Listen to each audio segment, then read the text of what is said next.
En una interesante y fructífera colaboración con los administradores de Liturgia y Tradición Católica, traemos para ustedes un video explicando un tema muy recurrente en las parroquias actuales: la modificación libre de la liturgia por motivos pastorales. El caso es el siguiente: un sacerdote modifica la liturgia a su arbitrio porque considera que de esta manera su comunidad es beneficiada pastoralmente. Para hacer esto se apoya principalmente en la idea de que la voluntad del Concilio Vaticano II era reformar la liturgia y hacerla flexible, o una idea de que la fe en general, liturgia, dogmas, etc., deben adaptarse a los tiempos. Desde esa mentalidad parecería que las personas que se oponen a estos cambios están ancladas al pasado, que solo se fijan en las apariencias y obviamente no les importa la gente, sino solamente las normas, y al criticar al sacerdote están yendo contra la iglesia misma. Por lo mismo, aparecen muchos católicos defendiendo al sacerdote en obediencia, sin cuestionar, diciendo que él sabe lo que hace y él tiene la última palabra, porque para eso estudió él es el que sabe. ¿Pero es correcto pensar así? Para dar una respuesta objetiva, deberíamos ir a los documentos de la Iglesia. El primer paso sería, pues, desmitificar al Concilio Vaticano II, específicamente su documento sobre liturgia, Sacrosanctum Concilium. El concilio enseña que hay una parte de la liturgia que es inmutable por ser de institución divina y que aquella parte que sí está sujeta a cambios es competencia exclusiva de la autoridad eclesiástica, es decir, la sede apostólica, y en medida que determine la ley, el obispo. Dice: por lo mismo, nadie, aunque sea sacerdote, añada, quite o cambie cosa alguna por iniciativa propia en la liturgia. Esto significa que el sacerdote que modifica los ritos de la Iglesia no está yendo de acuerdo a lo que pide el concilio, sino contra él, pues todo cambio debe brotar orgánicamente y solamente por una utilidad verdadera de la Iglesia. Los documentos posteriores mantienen esa misma directriz.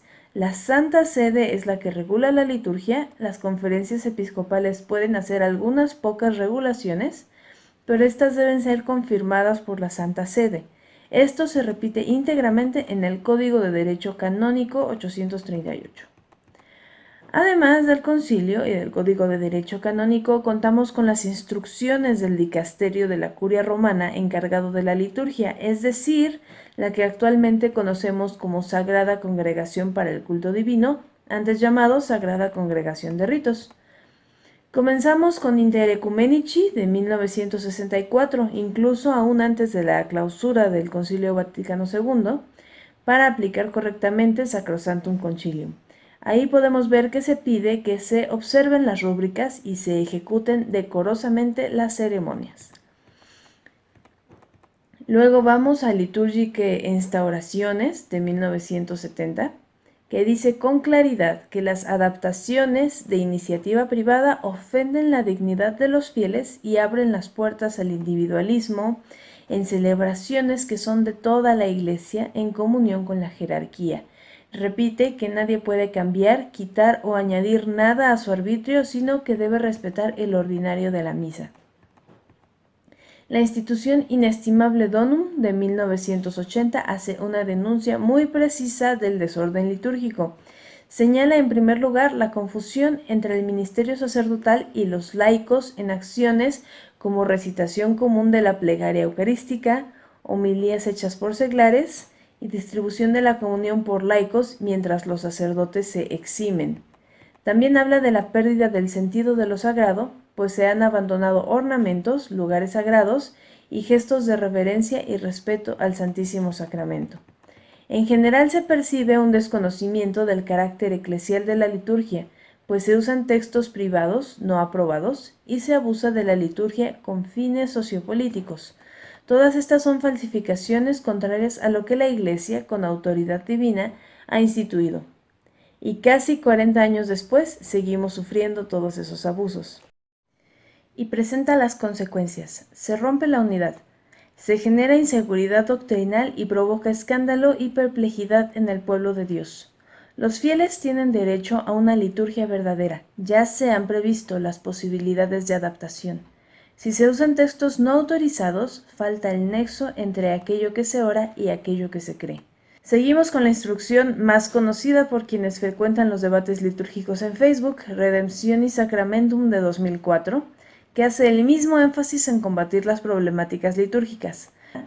Resalta que la liturgia no es propiedad privada de alguien y que el obispo diocesano debe vigilar que no se introduzcan abusos, ya que el sacerdote actúa in persona Christi, dando un servicio de comunión a la Iglesia universal, que no es solamente la Iglesia militante en la tierra en el presente, sino la Iglesia en todo lo que es en la tierra y en el cielo y en todas las épocas.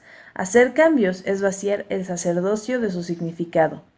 Obviamente debemos acudir también a la instrucción general del misal romano.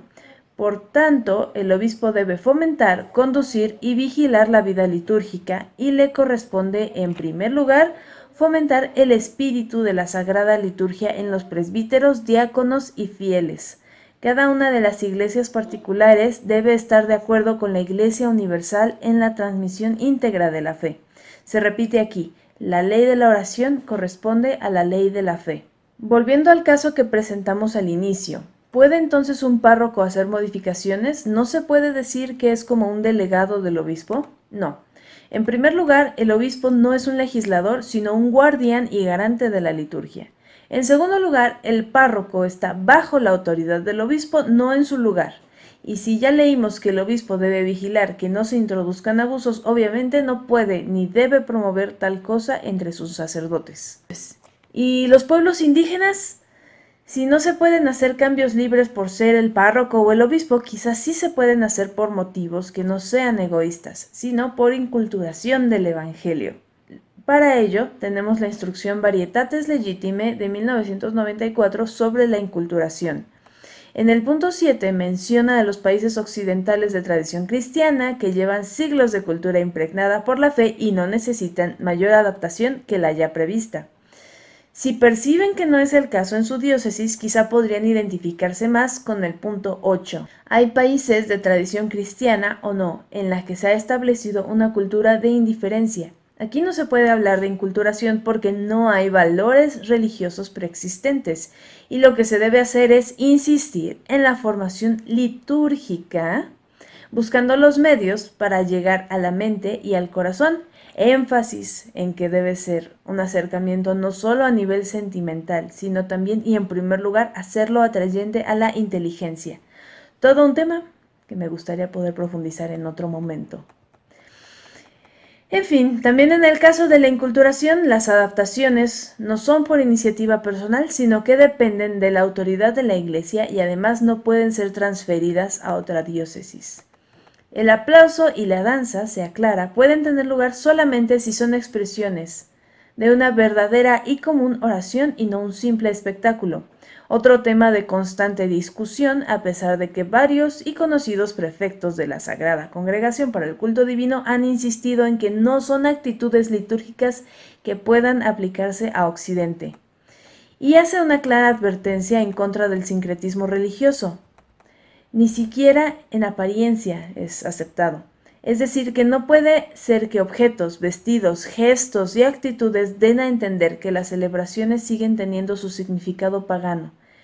Y, por cierto, hace mención de la práctica de hacer en acciones litúrgicas lectura de textos pertenecientes a otras religiones. De todo lo que hemos presentado, se puede concluir que la Iglesia no ha querido en ningún momento el caos de la innovación litúrgica. Siempre ha pedido que nos sujetemos a la normativa, no a gustos personales. Y no se puede forzar la obediencia al sacerdote que comete un abuso litúrgico, pues nosotros debemos obediencia a la Iglesia y es Él el que está desobedeciendo.